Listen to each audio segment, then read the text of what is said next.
wanted to look for 3 plays from the 2000s that might help us understand the Brexit vote of 2016, you could do a lot worse than first the neurotic and knowingly mythologizing England of Jez Butterworth's Jerusalem, 2009, the violently nihilistic portrait of a decadent Britain in Simon Stevens' Motortown from 2006, and the first of those 3, chronologically, the sprawling, brawling riot of race, class, and nationhood that is Roy Williams' Sing Your Heart Out for the Lads from 2002.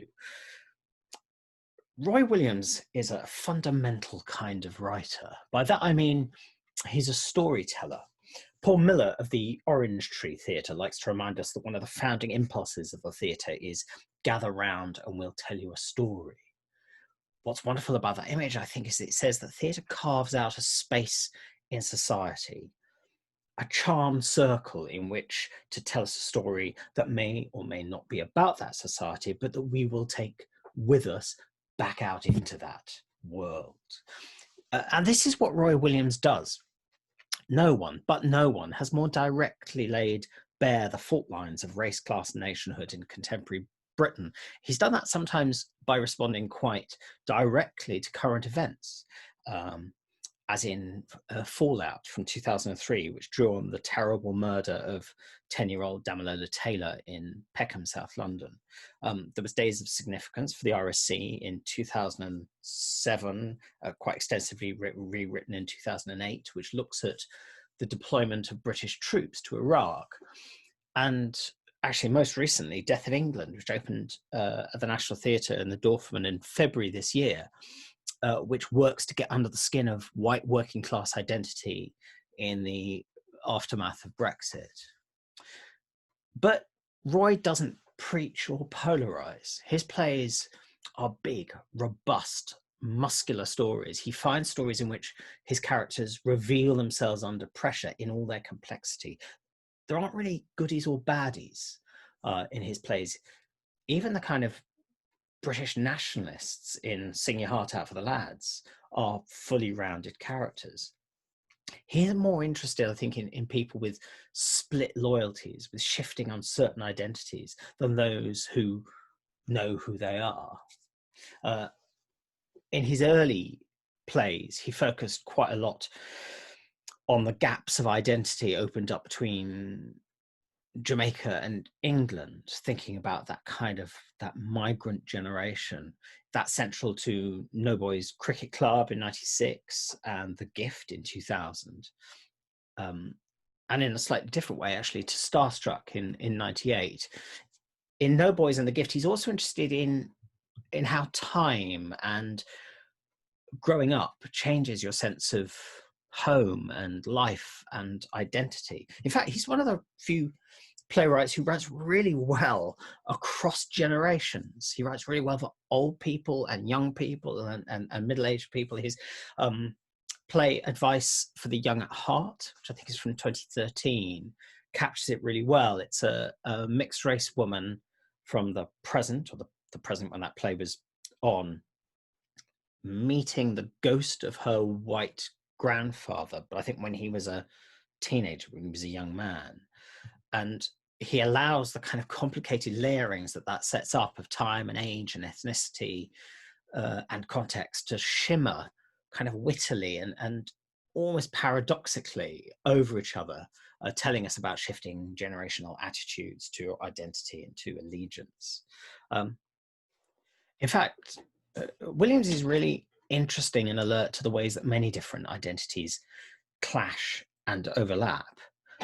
We might even say he is the playwright of what we now call intersectionality. I think of Clubland from 2001. I think that was his first play at the Royal Court. He was on Upstairs, which is kind of edgy comedy about masculinity and race. Obviously, Sing Your Heart Out for the Lads is about race and nationhood and what happens when those two kind of confront each other. In Fallout, one of the most interesting characters, I think, is the black police detective who kind of comes on like Gene Hunt in Life on Mars, in his determination to prove to his actually rather liberal Guardian reading white colleague that he has no special loyalties to the black suspects that they're investigating.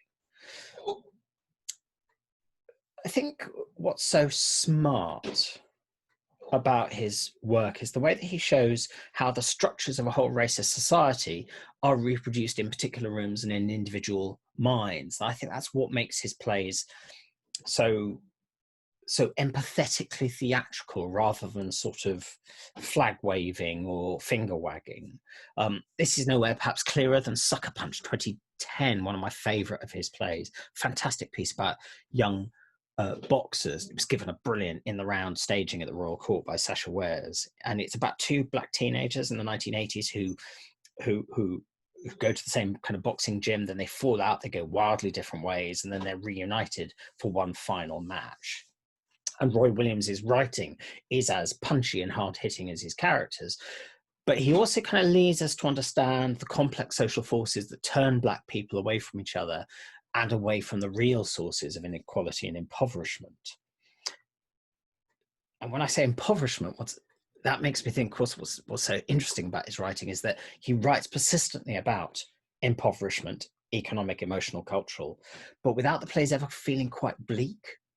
Roy is one of the warmest writers around. His plays have a lightness, a humor, a tenderness. He absolutely commits to his characters. He has a popular touch, really. His plays, well, they're absolutely theatre pieces for the reasons that I've said, but they sometimes speak really confidently the language of popular TV. I think some of his plays, I think of Category B from 2009, I think, and Wildfire from 2014, could very easily have been turned into great TV series. And in fact, if you're interested in radio drama, his series, The Interrogation, which started in 2012 and I think is on its 7th season or something, is pitch perfect genre writing and magnetic radio. And he's also absolutely a writer for actors. His dialogue, I think, if you're looking for the wrong things, which is that you're looking for a kind of literary intensity, his dialogue isn't going to look much on the page. But my God, in performance, it sings. It's fast, it's funny, it's brutal, it's subtle when it needs to be, and it's direct when it matters. For someone interested, as he is, in young black and white Britons negotiating nationhood and identity, looking for moments of transcendence that might lift them beyond their foreshortened horizons. It's unsurprising that Roy is not only drawn to theatre, he's also drawn to sport. There's the eponymous all-female cricket team that's really fondly remembered by Abigail and Maisie, I think they're called, in No Boys Cricket Club. There's the boxing, of course, of Sucker Punch that I've mentioned. There's athletics is in the background of Little Sweet Thing in 2005, and it's in the foreground in his brilliant adaptation of Alan Sillitoe's The Loneliness of the Long Distance Runner in 2012. And there's always football. Football is the talismanic force that unites and divides the pub goers of Sing Your Heart Out. It's there as a promise and a threat in Local Boy 2000 and Joe Gaye in 2007. And in the same year, in his utterly delightful young people's play, There's Only One Wayne Matthews. He's also, and I consider this one of his very few flaws, a lifelong QPR fan, hence, as you'll see, my early question about Loftus Road. Roy Williams is a playwright of the city, an anatomist of what divides us, and a seeker for what should bring us together. And it's a pleasure to introduce you to him. Yeah. So how are you doing? I'm very well, very well. I wasn't so great a couple of weeks ago because I think I got hit by it. And, right. No fever. That was the only symptom I didn't have, but bad coughing and serious shortness of breath. It took me out of action. I could barely move. Right. Did you have to go into a hospital? No. I mean, I went online, did the testing, and at the end they just said is stay at home. Right.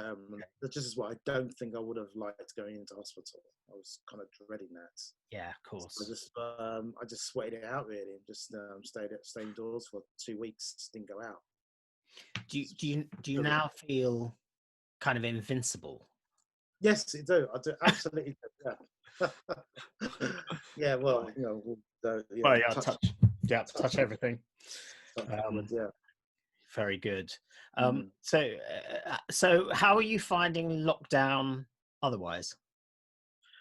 Well, it's not that it's not that different to kind of what I normally do. It's just stay at home and work, and I think there's differences. There's less distractions, less excuses for me to procrastinate, as which is sort of really P word for a lot of writers. So it's kind of it's focusing, but I do miss not going out. I do miss not going to central London. Weirdly enough, I mean, it drives me mad, but I miss it. I'm not So here's hoping it doesn't last too long. Although I think we're in this for another good couple of months at least. Yeah. But I'm just getting on with it. Are you missing Loftus Road? Yeah, big time. I mean, I haven't been to the game for a couple of years. Okay. Last one, they members of my family took me to a match for my birthday presents, and no, I've got no idea where they are in the league. I know last time I saw them, they were making me cry. Just been really terrible. You were on a bit of a winning streak, I think. No, we weren't. It was like 2 steps forwards, 2 steps back. That's the story. That's been the story of our season. I thought the last 2 or 3 games you'd won, drawn all of them. But Yeah, but we're not getting out of the championship anytime soon. We're not going to be in the Premier League. I think it's kind of mid-table. Yeah. Yeah. Still, well, we're West Ham. Oh, right. Okay. We're hovering above the relegation zone, which seems to be the place we're comfortable in. But yeah, we were on a losing streak when the lockdown happened. So. Oh, right. Okay. Yeah. So I mean, I know they're talking about resuming in June. Yes, on Talk Radio, they said. But with empty stadiums. With empty stadiums, yeah. But who knows? Who knows? I think they keep saying, oh, let's end the season now, start the season in August, and I keep saying, I admire your optimism, but I think it's next season you should be worried about. Yeah, that's right. Is that going to start? Yeah. So, anyway. Yeah, it is what it is. Almost every playwright I've been speaking to has got some project that has been cancelled or curtailed, or postponed, or whatever. I mean, I know that the Chichester Sing Your Heart Out for the Lads, due to come to the National in autumn, something like that. In September, late September. Right. Yeah. Do you know? Is that postponed or? As far as I know, when I last asked, because I did a Zoom meeting with Emily talking about something else last week, she said as far as she knew that's still going ahead. I mean, they even emailed me dates to talk about, coming to do talks and events around the show. I think there may be a chance it may be pushed back. Right. But so far I haven't been told it's been postponed. However, Sucker Punch was due to be revived at Stratford East in July, and that's been postponed because what's going on. I'd love to see that play again. Yeah, but I got a nice message from Nadia who assures me it's not cancelled; it's just a postponement. So I think they're looking at possibly try mounting it again this time next year. And I said, great, that's brilliant. Whenever, but just don't say it's cancelled, please. Yeah, right, of course. Yeah, and so what are you doing? You said you're pretty much doing the same kind of thing as you would normally do, sitting up in front of the computer. Are you working on plays at the moment? Yeah, actually, just got commissioned to do a new play, which I've been pitching to Hampstead, so they commissioned that, but that's a long way off. Right. Nothing that requires immediate attention. I'm sort of doing rewrites and revisions for a couple of TV, film scripts, radio. I'm doing a lot of radio at the moment, and that's kind of it, really. Yeah, at the moment, I'm hoping things. Yeah, I'm okay. But ask any self-employed person. Okay, but what am I going to be doing in 6 months' time? I ain't got a clue. Yeah, exactly. I mean, you're pretty prolific, I would say, as a writer, which I guess must mean you are pretty disciplined. I try to be, yeah. I mean, particularly if I know I've got a deadline coming on, I do kind of, yeah. I mean, like I said, I procrastinate, with the best of them. I can be sometimes days when it's just not with it. I'm just, I'm not feeling this. I'll do something else. But by and large, when I know, okay, I'm on the clock and I've got a good start going, I'm quite good. I'm quite disciplined just to get on with it. And if anything, these last 4 weeks have really disciplined me for some reason. They just really because, like I said, can't go out, can't go anywhere. So I come, okay, right, well, just stay home and do what you do best. Do you have any tips? Because I asked that because obviously you'll have seen there are some people who are going, well, this is the chance to finally write my novel or whatever it is. What would your advice be about how to stay disciplined, focused, and creative in lockdown? Oh God. Be honest with yourself about when you should take a break.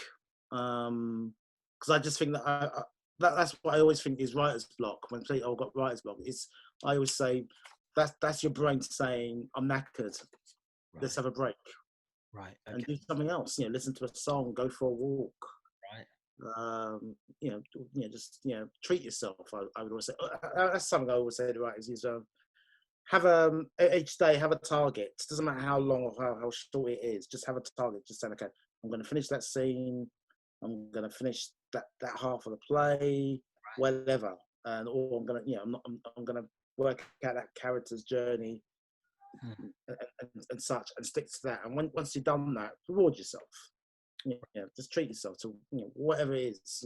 Like I said, anything. Eat that donut that you shouldn't be eating because you're on a diet, or listen to a song, or go for a walk. And I've done all those. Brilliant. Brilliant. I'm going to ask you more about those kind of process things in a minute. Sure. I know later in this conversation, we're going to talk about Sing Your Heart Out for the Lads. Mm-hmm. I wanted to just quickly touch in on this because I feel like it's not a companion piece, but it's addressing some of the same things. It's got crossovers from Sing Your Heart Out for the Lads. Yeah. So could you just say something about how that came about, what the nature of the collaboration was with Clint Dyer? It started about 6 years ago. I was approached by the Royal Court who were doing this project with The Guardian, and they wanted to commission 6 writers to work with a journalist in The Guardian, each one from each sections of the Saturday newspaper.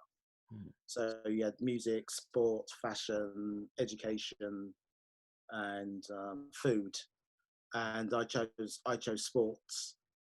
And I was paired up with a director who then pulled out. But I carried on, and I met Barney Ronay at The Guardian, and we just talked about issues of football and stuff. And he was familiar with Singing Heart Out for the Lads.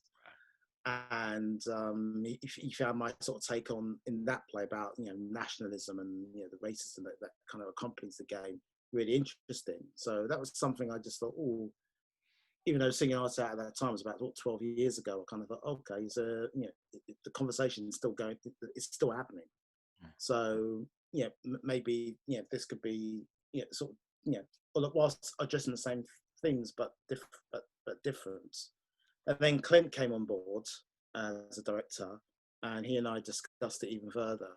And then we thought, oh, well, let's cheat it a little bit. So even though on a level it is about sports, but it's really about the state of England at that time, and it was 2014, and I think that was right about the first time when the Brexit started coming into the consciousness. It hadn't before, but it started getting louder and louder, and we just wanted to write a play in response to that. And also because I remember in the summer of 2014, that was the World Cup, and England were diabolical, and so we kind of sort of married that together. And then we hit upon the idea it's a funeral of this football crazed nationalistic man, and his son, who goes up to give the eulogy, just completely loses it and flips out and just attacks everybody. Just goes on this massive rant. And the father's death was more like a metaphor for the state of England at the time. The the dad's way of old England was dying, and you've got the son who doesn't quite know where he is and where he exactly fits in, and he's just has this mass epic rant, and that was what that pretty much was the film. And then Clint and I, we just felt, there's more in a tank here. There's more. Let's try and develop it more. We tried to do it as a film. That didn't work out for reasons I won't bore you with. And then we decided, let's try it as a play. So about a year or so later, we got 2 weeks at the National Theatre Studio, and our first instinct was to open it up because the film was just him talking to the congregation and just ranting and raving. So it was only Rafe, who played that part in the film, did it. And then we tried to open it out. Rafe wasn't available, so we had to get some other actors in, other actors to play his part, and other actors playing his mum, his dad, his siblings, his best friend, his wife, and we just kind of tried scenes out, and out of that we assembled kind of what looked like a play. Right. But then as I read it back to myself, I felt something missing. I felt Michael, the main character, was being drowned by everybody else. He's getting lost in his drive and what I wanted to write the play about in the first place. So I said to Clint, I've got this idea, bear with me. What if we make it as a one-man play?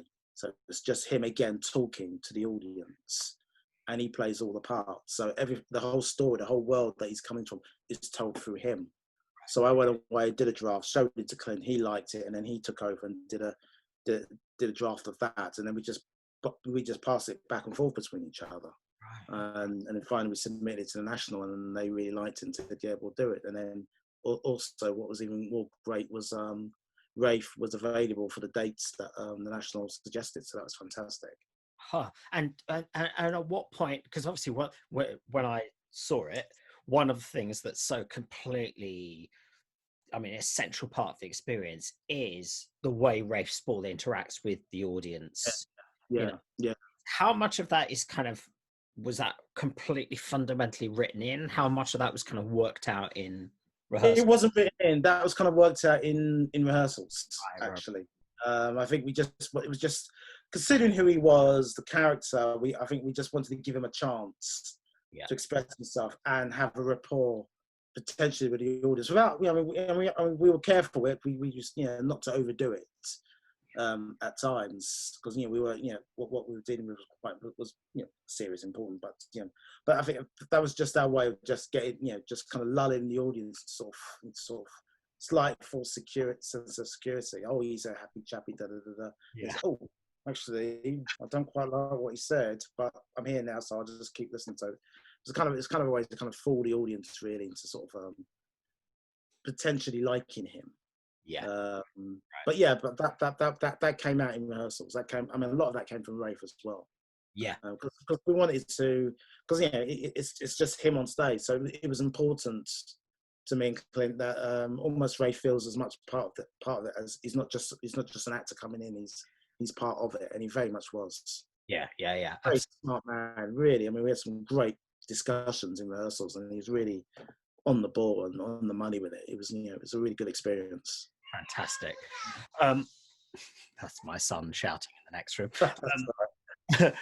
I just wanted, before I talk more generally about your work, we're just coming up to about 15 years from the Monsterists Manifesto. Oh wow, yeah. I just only suddenly clocked that this morning. I kind of wondered whether you just take a moment to kind of think, to look back on that and kind of what, I suppose, for people who don't know it, just quickly say what that was about. But then also, do you think it had an effect on British theatre and British playwriting? I like to think we did our bits. I'm not saying we should claim all the glory, but I think what we said was important, and we just wanted to be heard. We just wanted to just say our 2 pennies worth and then bugger off. Yes. So we didn't want to sort of hang around, like a bad smell or anything. But I think but we were listened to, and I think there were responses for it within the next couple of years. I did notice more bigger plays, which is kind of what we were arguing for, were being trusted and commission. And I like to think that that in part had something to do with us, really. Yeah. Yeah, I like to think so. But what it was, it came out of just a writers group that was going on at the studio about 17 years ago with Colin Teven, I think, and a few others. And I was invited to join, and we just sat around and just talked. It just came out of a very casual, informal conversation. Right. And I've got no idea where the name Monsters came from. It was one of us. I can't remember who. Right. And that discussion was, why is nobody doing big plays? We're not against small plays, but why is nobody doing bigger plays, almost state of the nation pieces on some of our biggest stages? New plays actually. And we just felt, no, we should we should say something about it. And then out of that, we came up with that manifesto. I mean, please don't ask me what was on it, because let's go back a bit. No, I remember one was it was a dead writers levy, because I know the argument is always, we can't, not many theatres can afford to put on big plays. And we said, okay, well, we've got a solution to that. Is so when you do a play written by a dead person, the money that you probably would have given to them, why don't you just give it to a playwright to write a big play? Yeah. Exactly. And obviously, it's got to be a writer whose work is out of copyright as well. So we didn't get. Which is, I think, is a Writers Guild negotiating position even now, actually, but which hasn't happened. Yeah. Maybe will. Maybe will. Yeah. So thinking. It may not be possible to generalize in this way, but I suppose I wanted to just think about the beginnings of your plays. Yeah. Would you say that do your plays tend to start in a certain way? What I mean by that is, do you tend to start from a story idea, or from an image, or an issue, or a formal device or something, or do they all start in different ways? I think more of them do start with an issue, but that's not where I pick up the pen and paper. That's when the brain starts to think. Yeah. Where the point of when I do start, get out pen and paper, because just a quick side point, I always write, not always the first draft, but I always write a draft handwritten. That's just a habit of mine, and it's got, call it a good luck charm if you like, but that's what I do. What do you think that does to? Do you think that does anything to the writing? Yeah, I feel my brain going fast, going straight to. I've tried writing a play, go straight to the computer. My brain just turns to sludge. But when I've got a pen and pads, it's just it flows out. Really extremely well. So I just thought, okay, well, that works for me, so I'll stick with that. But just going back to your question, where I start writing is when it's kind of when, so I get the issue, but then I need an image, and what I mean when I say an image is like, I think I just need a person, a body, who's going to be my way in, almost. And that comes, and that normally comes from by going back and studying the issue, just finding, okay, if you're using your heart out for the lads, okay, I want to write about racism and nationalism. What's my way in? That's pretty broad. What's my way in? And you kind of just is it waiting? Yeah, I suppose it is waiting. You just let that sit in your brain, and then you just you wait for something to inspire you. You just, that's it. That's my way in. And I remember reading a story in a local newspaper just about a fight that happened in a pub, and some black guy got stabbed and killed. Yeah. In somewhere in a pub, and it was an argument. Some people were drinking. I don't know if there was a football match on at the time, but that's what it was. It just kind of spilled out and kicked off. I remember it came about because it was a long hot. It was a summer.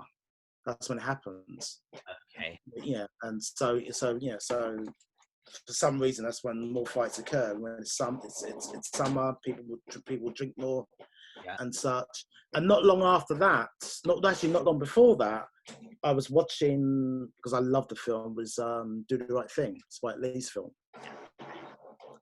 and I want, and what I loved about that film was just that it's set over the course of one day. Again, it's a heat wave, and it builds and it builds and it builds to a violent crescendo. So that was kind of, all of that was kind of sort of running around in my head. But when I read about that fight, I just thought, oh, okay, yeah. But that was another piece of the jigsaw. I think what really sealed it for me is I was in Birmingham, because I had a play on at the Birmingham Rep, and they were teching, I think. And when they're teching, there's not much need for a playwright. No. And conveniently, actually, on the day they were teching, England were playing Germany in the year 2000. So that would have been the Euros. Yeah, right. So I said to myself, oh, okay, well, they don't need me. There's a pub just down the road. Let me just see if they're watching the football. So off I went to this pub, and it seemed really nice and friendly. I just thought, oh yeah, okay, it's nice and relaxed. I can, big screen, got a good seat, I can watch the game. And about 10 minutes before the game kicked off, these bunch of guys came barging in, all wearing England tops, mostly white, saying England, and they completely changed the atmosphere of the pub, completely. So it went from being relaxed to very tense and nervy and just aggressive. I mean, they were very aggressive, and I just thought, okay, well, I'm not going to leave. I can't be bothered to find another pub. I'll just stay here. And then the game played, and a lot of what the kind of attitude and behaviour in the play came very much from that experience. And I also remember in one moment when I think it's Andy Cole. I can't remember what he did. I think he might have just missed the ball. I don't think he missed the goal, but he made a mistake. And I was, oh, Andy, effing this. Right. Swat. Couple of guys behind me, even though they never said it, but I think maybe just as a black man, we just got an antenna about these sort of things, and I just felt, you want to say it, don't you? You want to say the N-word or a variation of it. I just knew it. I felt it coming from it, and I felt if I wasn't standing there in front of them, they would have said it. And they looked, and when I looked at them, I just kind of thought, yeah, you definitely want to say it. I mean, I've got no absolute proof to that. Like I said, that's just my antenna, and I just kind of and I sensed that. And when the game finished 1-0, and I think it was Alan Shearer scored, and I went out of the pub, and that was like another important piece of the jigsaw. I just kind of thought, you know what? I've never seen that on stage, that image of a pub with these football fans watching the England game, and that really, really excited me. And then I think a few days later, I had a meeting with Jack Bradley, who was literary manager at the National at the time, because we bumped into each other a couple of weeks before, and he just said, look, I think we should be having you under commission, so let's have lunch and talk ideas. And that was the idea I pitched to him.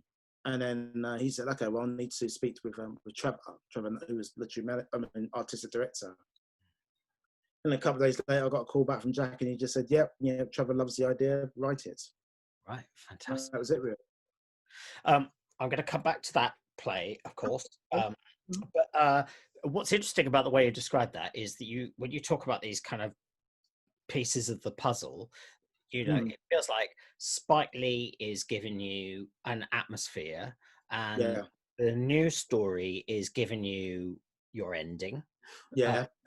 And the Birmingham Pub is giving you kind of your setting and the kind of structure of the whole.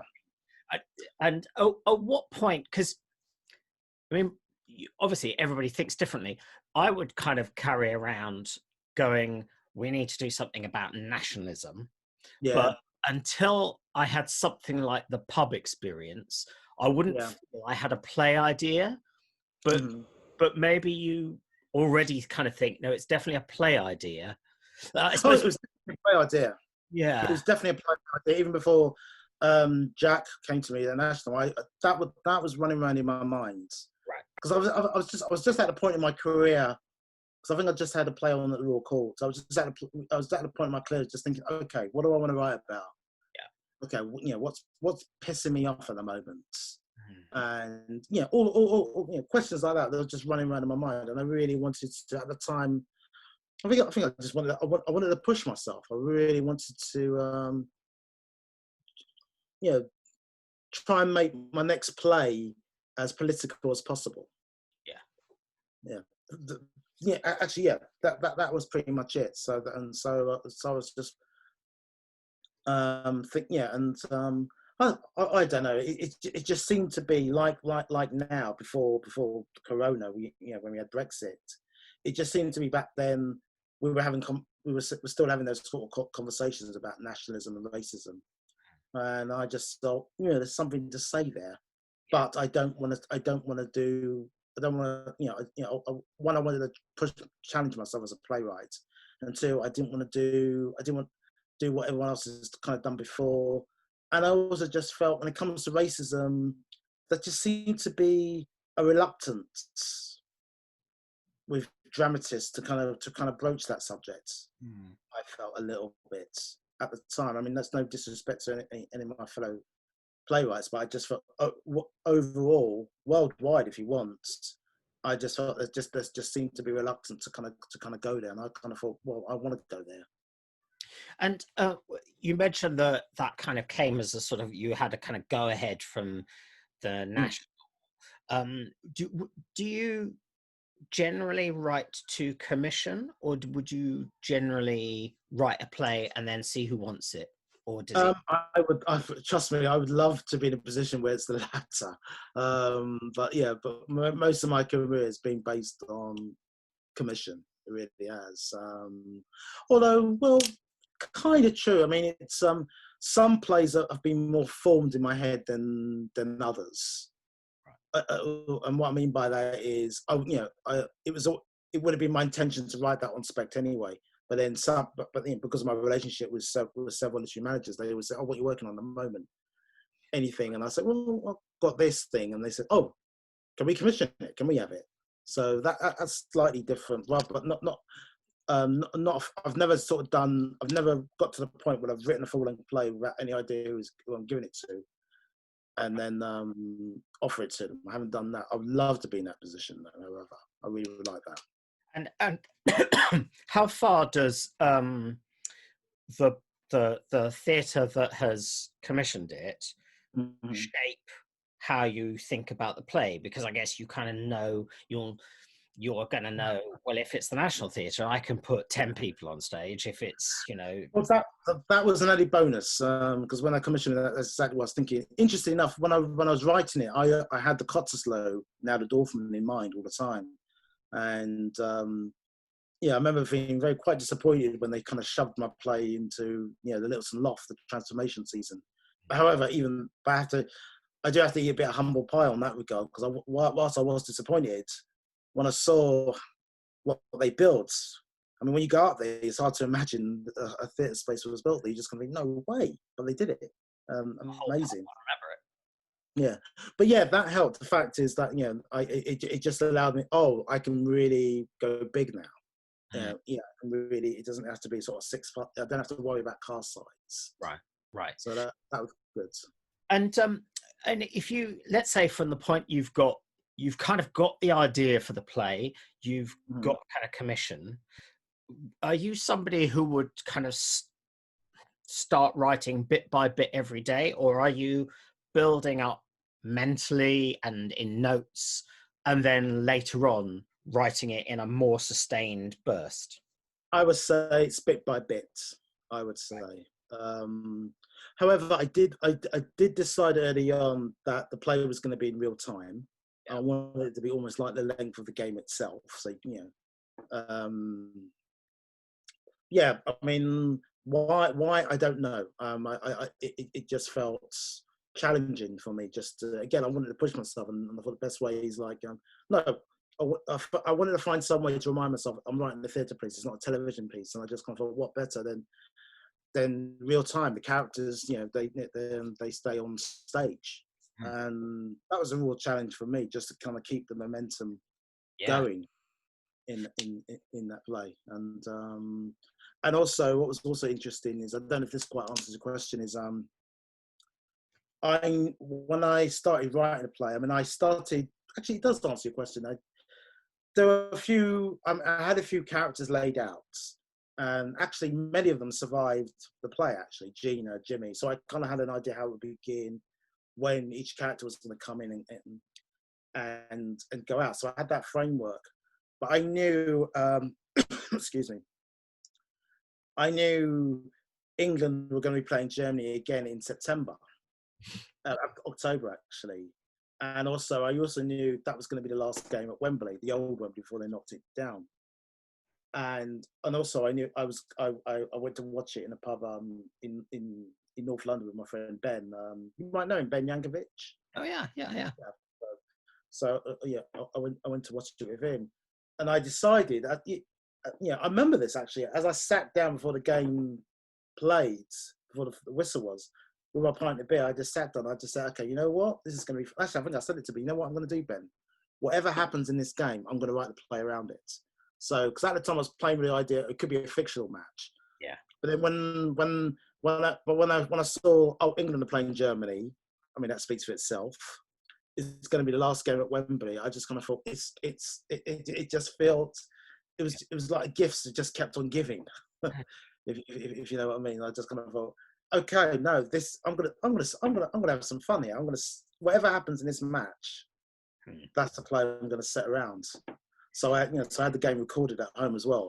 Right. I thought, right, okay, yeah, let's see what happens. I mean, it was pouring down with rain. I remember that, and it was an awful game, dull as dishwasher, and dishwater. I mean, and probably just as well. Looking back on reflection, I kind of thought, oh no, if they'd won, it just would have changed the complete tone of the piece. The fact is that England lost was a shame as a football fan, but as a dramatist, it was great. and then the final thing was, and that was just glorious, and kind of sort of put the icing on the cake, is when Kevin Keegan resigned live on television. I just thought, it's got to be this game. It's got to be. So I mean, that's I added that into the structure of the play. Those events. Yeah. But of course, having that thing where you have, in a sense, you have an externally imposed shape placed on the play, it must be a bit of a one-off. How was Sucker Punch written? I mean, what's the process that goes from the first idea to the point when you've got a first draft? Oh God. Sucker Punch was quite similar, because again, I had an image about there were some issues. Oh no, so I'm not answering that very well. No, what I meant was I wanted to write something about the 80s. Yeah. And compare and contrast to kind of how young black men are seen then and seen back then. But funny enough, one of the very early drafts of the play, actually that was a draft on which the Royal Court said yes to the play. It wasn't set in the 80s, not entirely. It was set modern day. So you kind of saw flashbacks to when he was a kid. Okay. And then and they liked it, but then at very early stage, well, not an early stage, but once they said yes, they paired me up very soon with Sasha. Right. Yeah. And Sasha, you may know, was really, really forensic with me, every line, every detail. And out of that came back the idea is, forget about the present day stuff. She surprised me actually, because I thought she was going to say, forget about the 80s flashbacks, just focus on it now. But then she said, no, forget the present day. Let's keep him in the 80s. Let's keep him as a kid. That's the interesting story, not as him grown up. And I thought, okay, yeah, fine enough. And then we just continued, and it snowballed into what you saw, really. But that was more, that was different, because that was very, even though it was me writing, but Sasha was very hands-on with me, and it felt almost like she was a director, but she was also like a dramaturge. Right, yeah. She was both with me in that score. And are you Are you a planner? I mean, do you at some point in the process come up with a structure for the whole play, or are you writing more instinctively? I still write instinctively. I'm not much of a planner. I mean, I think to a certain degree, all writers are planners, whether they realise it or not. But I'm not a formal one. I don't have graphs and stuff like that. Well, I mean, for film and television, slightly, I do go there slightly, but in terms of theatre, I'm not really. I just go with instinct really, and just you know, and just throw myself into it. And have there been any plays that you've, I don't know where I'm going with this, but are there any plays that you've written in a completely different way that where you kind of go, actually, for that one project, it required a different process, or do you generally have the same kind of process for each one? When I did the Marvin Gaye piece, that was slightly different. Yes. Only different in the sense in how it was presented to me. It wasn't me. It wasn't it wasn't like a light bulb came up in my head. I was approached by a producer who very much wanted to do, a musical stroke play about Marvin Gaye. He did a documentary. um, one of those kind of talking heads ones, and it's brilliant. It's really brilliant. However, which that should have been our first clue to the trouble that we were going to get is he couldn't get it released. I still think he can't. I mean, because of legal, contractual, and also Marvin Gaye's family as well, who are quite split. He talked to some of them, and the other half wouldn't speak to him, and the other half made sure that that film couldn't get released. Which incidentally is probably what is I know it's got a lot to do with why Hollywood has never made a film about him, because it's just a legal nightmare dealing with various people. But anyway, he still wanted to pursue doing a sort of musical version of it, and I came on board quite, that was different because I had no idea at the time how to do it. So it's kind of like, okay, I had to do more research than I think I ever did for anything. Read up, they gave me like 3-4 books on Marvin Gaye, which I read. Actually, and they paid for me to go to New York to meet his sisters. So I spent the weekend with them, got them on tape. And one of them, all of this, with me still not knowing how the hell I was going to write this. But I just kind of trusted. Well, it's not that different actually to what I said before. I think I just trusted myself and trusted the process. I just kind of think something's going to open up here. I just know it. I just need to be patient. I've got all the details. I've got where he was born, his relationship with his dad, and so on. And I just kind of told myself, just be patient. That door's going to open. That light bulb will come up in your head. Just trust yourself. So I just continued, and like I said, so I was in New York, met the sisters.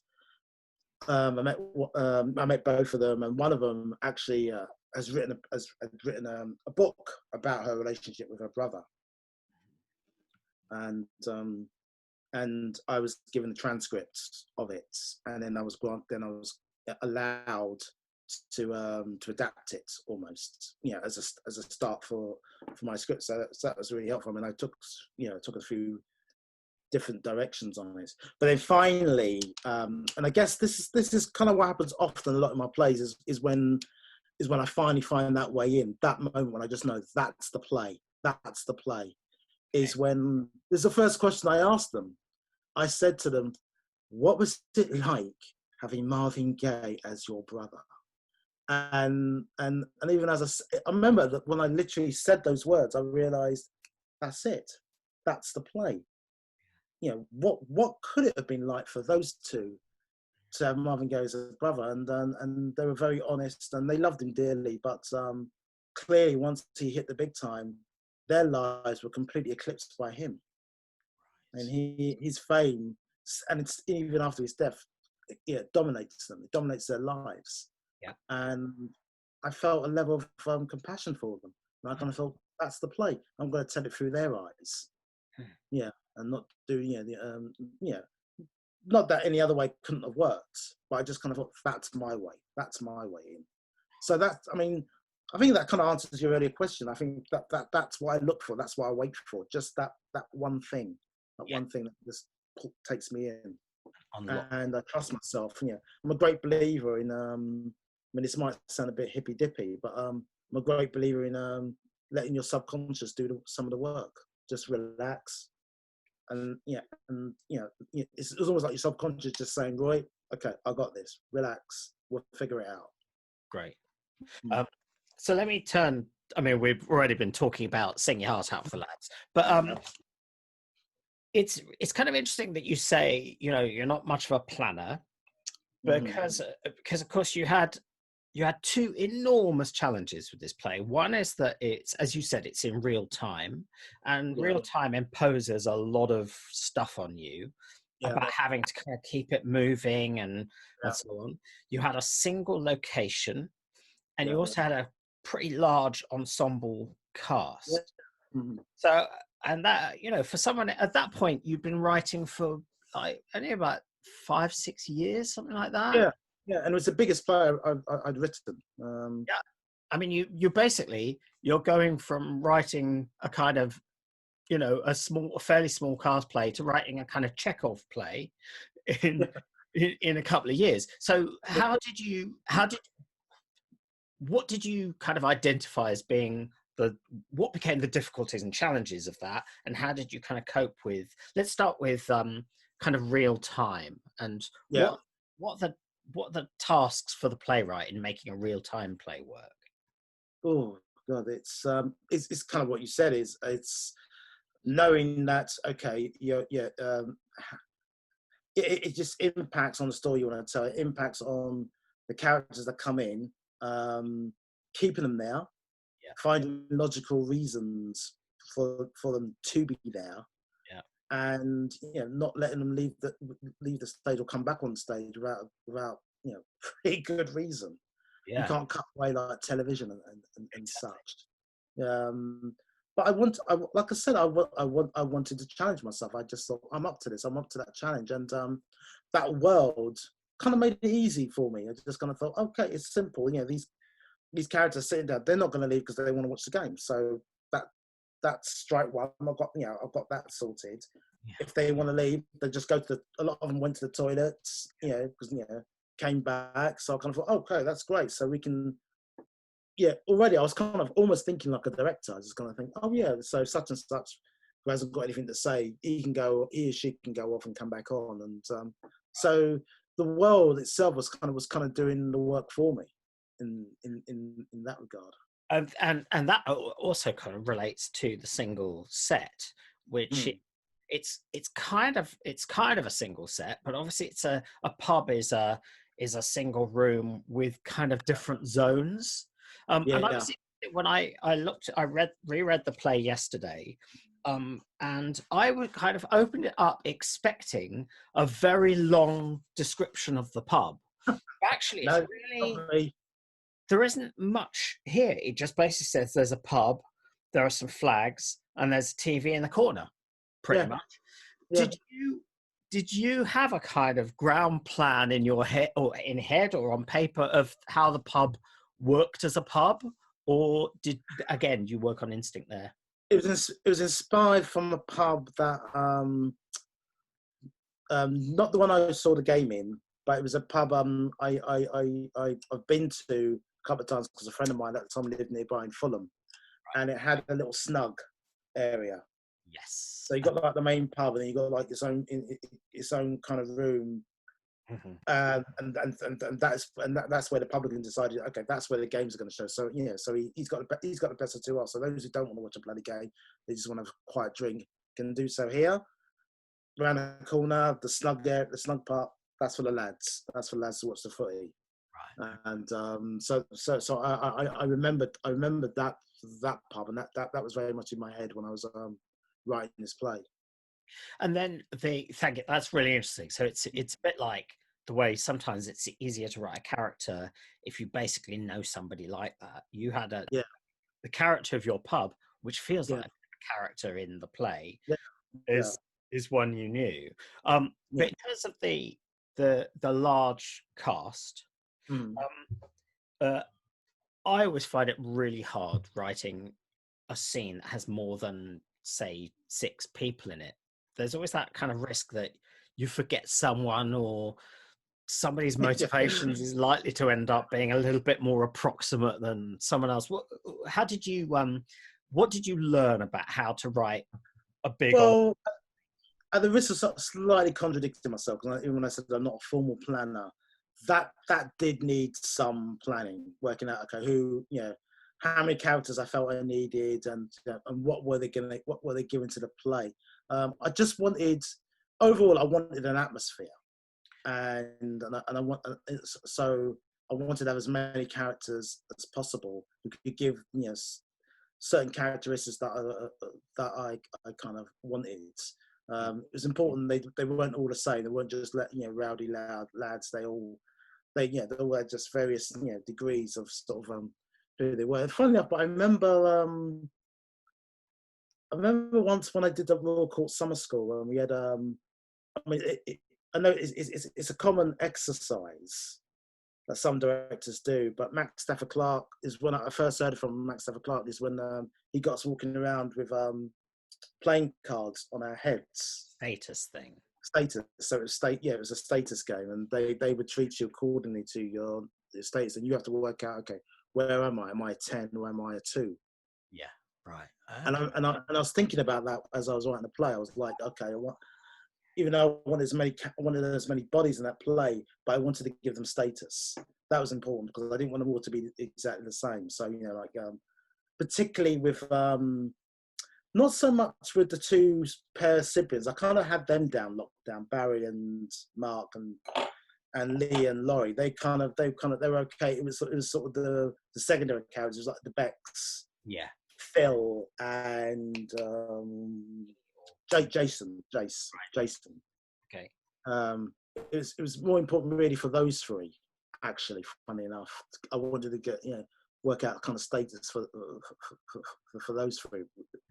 Actually, because even though they're secondary characters, but they are quite important because the others have got quite strong narratives, but those guys, in a sense, they carry it. They almost kind of carry the play. They're like, come on England, and they're very much responsible for that atmosphere, for creating the atmosphere in the pub. So those three guys were very important to me. That's really interesting, because I'm just trying to get my head around how hard this play was to write. One is you've got their sort of their fictional kind of biographies, who they are, what they're doing. You've got the status issue. Yeah. But then, of course, you're also sort of, in a very kind of light but very smart and precise way, I think, you're kind of overlaying on them different attitudes to identity and nationhood, and stuff like that. And you have to do all of this in a real time, pretty much realistic play. So it has to be completely seamless. yeah, exactly. No, absolutely. So I had that layer, but then also what's important, I wanted them to reflect the different levels of nationalism and racism as well. And I think that's very much where Laurie and Lee and Mark and Barry come in, because I again, contradicting myself again. I say I'm not a planner, but I kind of imagined there's a line, which I didn't literally draw, but it's like a proverbial line that was in my head, and that line is humanity. And those four characters in particular are at various different stages of their humanity. I would say, like, Laurie is say like you got like 0 to 100. I would say Laurie's 99. Yeah. I say he's 100 actually. He's lost his humanity. And I would say like Lee, is kind of on the verge of losing it. Mark's lost it, but is trying to go back to naught. Yeah. And Barry, I would say, is he's searching for his identity, his humanity as well.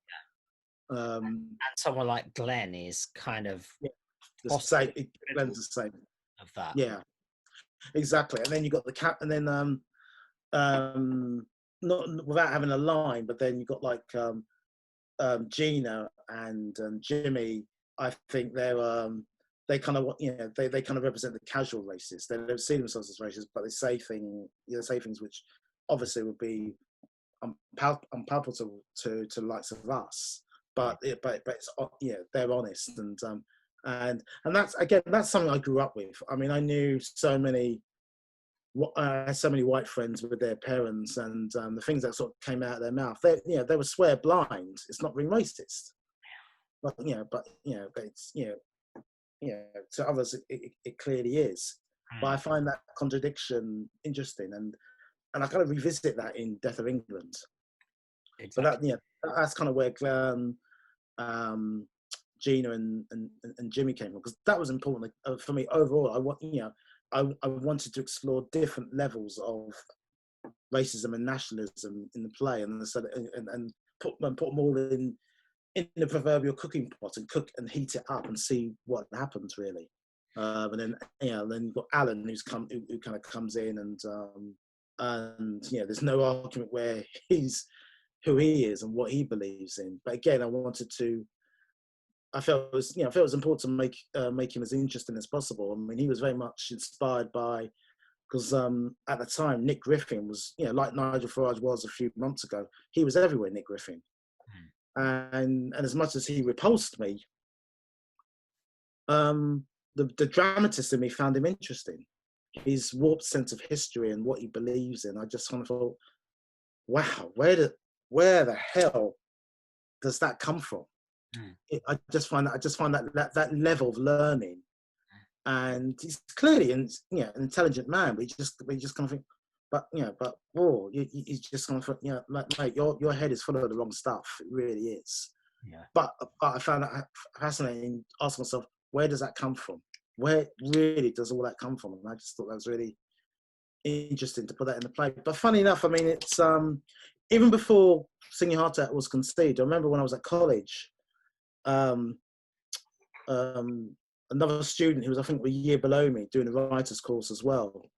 He was telling me, I had ideas even back then about writing about something like that, long before Sing Your Heart Out was conceived.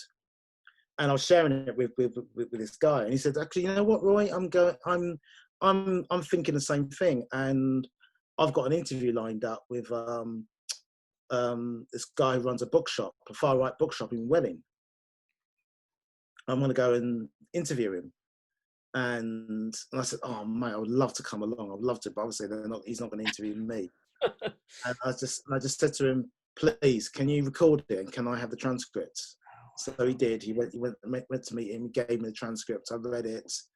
Shocking stuff, awful, but compelling. Right. And I instinctively said to myself, "I'm going to use this one day. I'm going to use it." So I just put it away, filed it. Then when I was ready to write Sing Your Heart Out, I pulled it out again, and I used a lot of that there, because it really came from the horse's mouth, as it were. Really, I mean, a lot of what Alan said came from that book owner. He was as far right as he could be. And what I think is also really interesting, what you've just said, is that on one hand there's a kind of spectrum there of attitudes to race and nation and ethnicity and so on, and then there's also a sort of humanity thing. How far people have lost their humanity, and I think I kind of think they beautifully come together in the last. I think it's the last line of the play. Don't lose yourself. Lose yourself. Yeah, exactly. Yeah. It feels like it's both about saying, don't forget your identity, but also don't forget your humanity. I don't know if that's... Yeah, that's exactly what it was. It's funny, I was in two minds about, should I leave it on that line? Because I just felt, it's funny, the last line, but it was I felt the most authorial line I'd written in the play. I just thought, that's not Lee, that's me. Saying that, and I kind of thought, will I get away with it? Should I just cut it now? And then I just thought, actually, no. I trusted my instinct. I just kind of thought, I think my subconscious was saying, no, it works, leave it. Yeah. So I left it. Yeah, absolutely. And it's also, I think it also makes, somehow it cements Barry's journey through the play as actually being one of the most interesting, because he comes on, his brilliant entrance, of course, fantastic, but he in a way there are sort of don't want to say there are smarter people, there are more self-aware people, there are more humane people around him, but actually the journey he goes through is such a powerful evolution that actually it seems like a great moment to end on, I think. What I was going to say is because I feel like a taxi driver. I had that Moira Buffini in the back of my Zoom meeting the other day, and of course we were talking about her play Dinner, which I think was in the same season in the Loft. I think in the transformation scene. Then it went to the West End, I think. Yeah, that's I didn't see it. But yours went to the Cottesloe 2 years later. Yeah. Did it change at all between the Loft and the Cottesloe? Not really. I mean, I was pleased because that was the space I always felt it was intended for. Right. So I was very pleased that Nick Heine took over, called me the year before and said, why don't we bring it back? And it was a new production as well because Simon was unavailable to direct it, so Paul Miller came in and he said, okay, let's just start anew. Let's new set, cast, and so that was nice. But no, I don't think it changed. It's still kept that kind of really intense uncomfortableness. And funny, I remember on press night because we got how we staged it. We had some members of the audience sitting in the actual pub. And when the brick goes flying through the window, I remember some gentleman got up and really felt, oh my God, there's really a riot. And I think he soon realised I was part of the act, so he sat back down. But that was great. So I just thought, well, yeah, that's kind of what we want. Yeah, actually, that reminds me that in terms of thinking about the kind of the dramaturgy of space in the play, of course, the pub isn't the only space. Outside the pub is really important as well. Yeah. In how you shape that. When did you get? There's that really interesting thing. I think it's mainly in the second act where there's this group of black kids outside. Yeah. When did that emerge as part of it? Because it's a really important part of how the pressure gets ramped up. Where that came from, I mean, that came from, as I said, when I said before about one of the things that inspired was a true story about a black guy getting stabbed outside a pub. And, it was a brawl. And then it was a death, and then it became a brawl outside the pub between his mates and the white mates, really. So, and so that kind of lingered in my head. I mean, that's when my sort of memory of pubs that I've visited over the years. So, some of the rough ones, but the ones that sort of stick out in my mind are the ones that kind of are part of a community. So you've got a pub there, and then just down the road you've got the local estates. Council estates, or council homes, council houses nearby. So so a lot of them were in my head, and I kind of merged with them. It was important that the King George is set in a sort of local community, and I think that helped with some of the characters' relationships towards each other. Jean went out with Mark. Mark and Lee grew up with each other. Mark knew Laurie.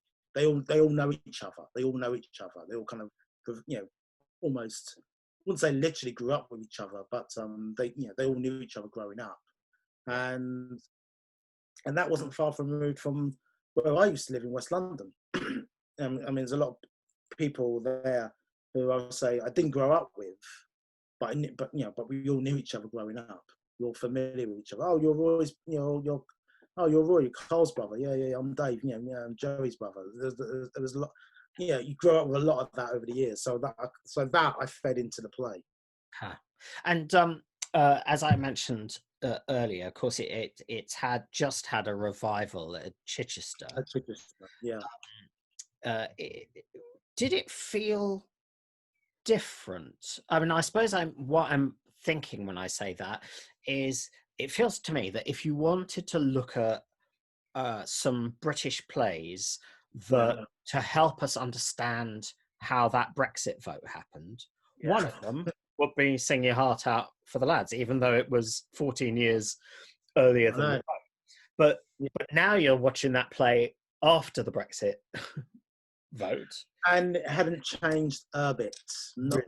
Nothing. I mean, we all talked about it. We all in rehearsals.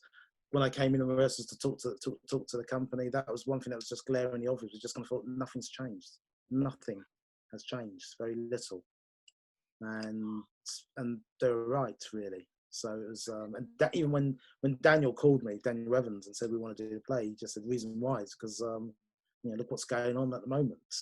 Right. And when Brett, I mean, I said at the time, when I said earlier, when I wrote Death of England started writing Death of England in 2014, the word Brexit was just hovering. By 2018, it's predominant. It's the one word everyone was saying. Everyone said Brexit in some form or another, and remarkably, this play just seemed to speak for it. It just seemed to, it didn't, very little change in terms of themes and attitudes. Very little change. That was quite remarkable, but pleasing in a sense. Oh, it means my play gets revived, because I mean, from the time when the Leave won in 2016. I'll be honest, in my head I was saying, will somebody please revive my play? It's crying out for it. Yeah. And finally someone listened, and like I said, Chichester, Dan Evans said, let's bloody do it. And I think I know the answer to this, but obviously in 2002 we were only 2 years away from the football match that it's kind of centered around, so all of the names that people that they talk about, the members of the team, were still completely current, whereas now well, interesting enough, I think like Beckham is still culturally identifiable. They still do that, but funny enough, I mean, it's what was interesting is Southgate. Yeah, Southgate gets a lot of mention in the play, like bloody Gareth Southgate. Da, da, da, da. And that helped because now he's the England manager. That's quite remarkable. But no, I mean, it's I mean, that's one concern, but it's, and I mean, was it what? Because when I went to see it, so not just my play, but just general, I always like to look at my audience, and there were a few millennials there watching it, but even they knew who David Beckham was. They're still young enough to know, old enough to know. Oh, yeah, I know who Beckham is. Because he's still lingering around. He's still around. Others, I could see, they probably struggled to. They didn't know, but they went along with it. They understood. Oh, it's footballers from 20 years ago. We get that. Right. But the Southgate line's always got a laugh. Always. Yeah, of course. And I'm guessing that actually it was a very smart move to choose a football match that was actually quite boring. Yes, I know. So actually it's a bit of an anonymous match that's just like a coat hanger, just keeping the play in shape. Because I remember a year later, when I was writing, I think I was halfway finished it, and then again, funny enough, I was with Ben again, and we watched the 5-1 victory. Yeah, right, of course. And he said, "Oh, you should rewrite it, make it that game." And I said, "No. I don't want to write a play about these issues and England win. That's just counterproductive. No, it's got to be that one." As much as I hated that game, and as much as I was writing that, to watch it and rewatch it about so many times was awful. Was unbearable, but needs must. And this is my last question. So, and this is possibly a blunt sort of question, but you've been writing plays for 20, 25 years now. Yeah. What have you learnt? What do you feel confident you know how to do now that maybe 20 years ago you didn't know how to do?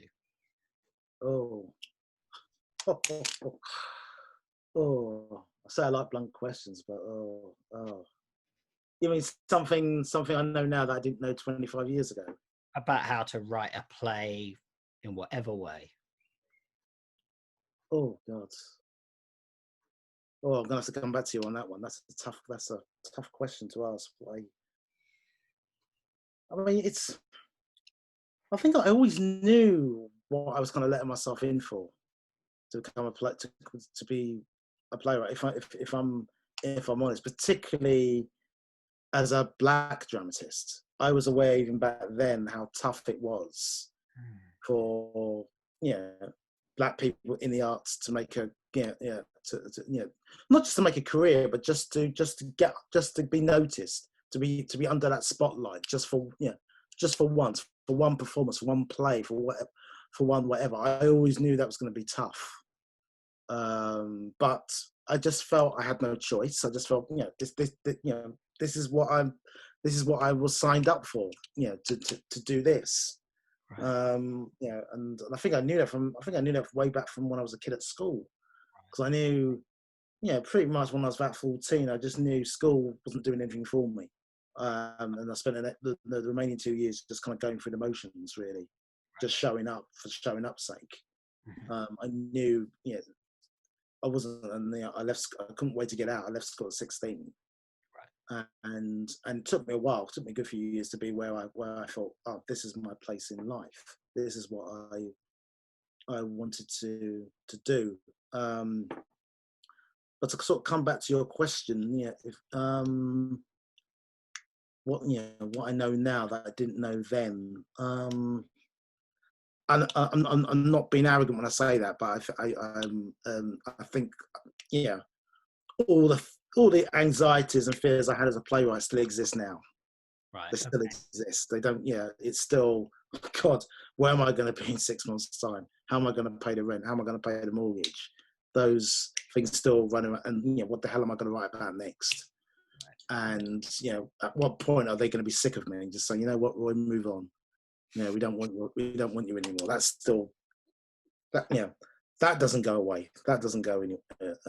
I'm just blessed and fortunate that, I have a relationship with people who still want to work with me, who still want me to write stuff for them. So I'm very, very fortunate about that, really.